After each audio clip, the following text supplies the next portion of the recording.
Katale kye kimu ku bitundu ebyegulidde erinnya mu kubeera ne sipeeya w'emmotoka, okuzitema wamu n'okutunda mu Kampala. Abasuubuzi abali mu mulimu guno basangibwa Bwayise mu divizoni y'e Kawempe ku luguudo lwa Mambule mu Kampala disitulikiti. Kunoonyereza kwaffe kulaga nti ekifo kino kyatandikibwawo mu mwaka gwa 2011 oluvannyuma lwa gavumenti okusalawo okukola oluguudo lwa Mambule Road n'ekigendererwa eky'okuwa abatuuze b'oku Katale omwagaanya okubeerako ne bizinesi ez'enjawulo ze batambulizaawo. Twakitandika gye buvuddeko oluvannyuma lwa gavumenti okutuyisizaamu oluguudo luno, abantu ne balabawo omukisa oba ne tulabawo omukisa gw'okubeera nti tusobola okukulaakulanirawo n'okuyambako ku bantu abali ku nguudo mu bifo eby'enjawulo. Ne tusalawo tutandika ekifo kino. Bano baasalawo okukolerawo bizinesi ey'engoye gye balaba nga tejja kukola n'oluvannyuma ne basalawo bateekewo bizinesi ey'okutunda emmotoka era nga kati ekulungudde emyaka 10 n'omusobyo. Naye mu kusookera ddala twalowooza nti tutandike n'abantu abatunda engoye, emmere, nga bw'olaba akatale kaleero oba buli obutale obulala. Twakigezaako ne kigaana mpola kubeera ng'abantu batunda wano bateekawo sikurapu, ebimotoka ebyo ebigudde ku akisidenti nga babireeta wano, ne bamakanika kwe bajjira ne batandika okukanikirawo emmotoka zino ezoonoonese, tuyita amagalagi. Ne tutandika okutambula paka essaawa ya leero. Omu ku batuuze amanyikiddwa nga Imran addukanyiza emirimu mu kifo kino agamba nti omulimu guno agumazeemu emyaka 5 era ng'afuniddemu ebirungi nfaafa nga guno agukozeemu poloti, azimbyemu amayumba wamu n'okulabirira abafamire ye.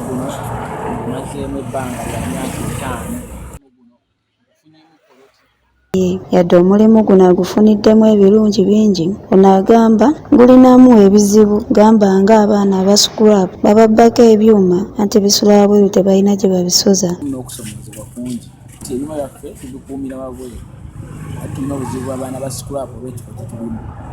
Abaana bajja ekiro ne basumulula ebyuma ne babibba, aye tetulina wabissa kuba tulina bbisu za wabweru.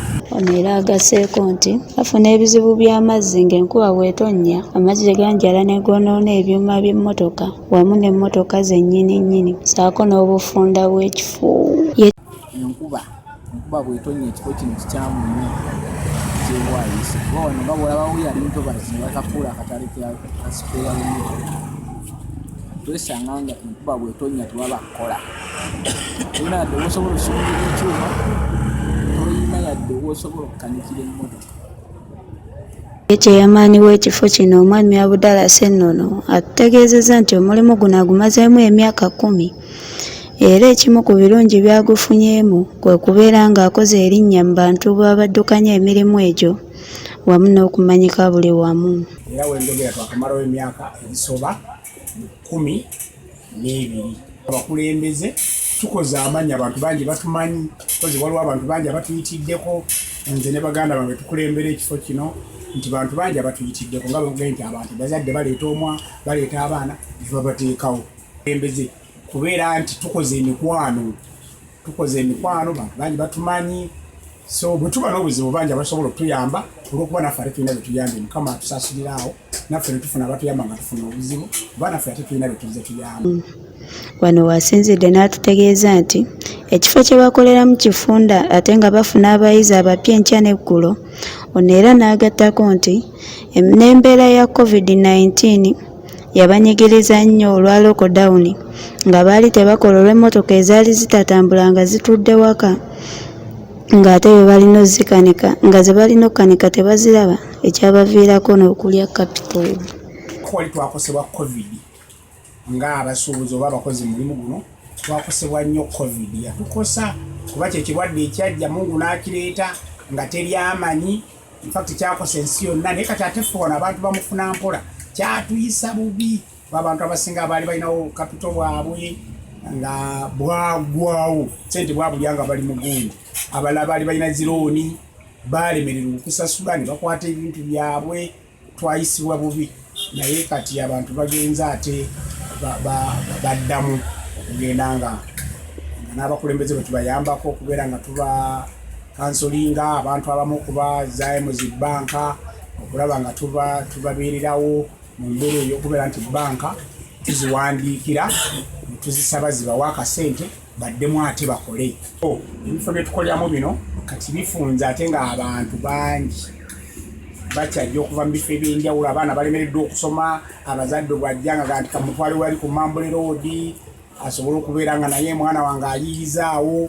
Kakati ate abaana babaleeta n'amuteeka wano nga talina kyamuleese nakyo. Okiraba bulungi kati ngaffe abakulembeze kituwadde okusomoozebwa okw'enjawulo nti omuntu amuleeta, omwana amuleeta tamanyi kyagenda kulya yina agandi nze omwana kasita yamaze P7 sirina sente zigenda kuddamu muweerera. Omwana wuyo bakulembeze mumufunire bamakanika abeeraawo. Kakati omwana talina byuma, talina sipaana, talina kyagenda kulya. Kale ebyokusula olumu babaleeta n'agamba nti ojja kusula ewa muganda wo. Oluusi ab'enganda zaabwe baba nabo mu kibuga wano. Naye ebyo mbabuulidde ebikozesebwa n'okulya n'okukola ki kati abaana abamu weesanga nga batufuukira omugugu naye nga tulina kyakukola bannayuganda bannaffe. Wano omukulu ono wasinzidde n'alaajanira gavumenti nti ebayambe nabe bawe ku ssente z'emyoga olwo bizinensi zaabwe zisobole okutambula obulungi. Okulaba nti ne gavumenti oba oli awo eyinza okubaako engeri gyetuyambamu okujja wano abantu bano nebasindikamu kasente tuwulira gundi zitambula emyoga na biki ebirala byonna nabyo tubirinda bwe binaaba bituuse tunabyaniriza naye nga awo tukyalo. Namugenyi Winnie, MRA TV.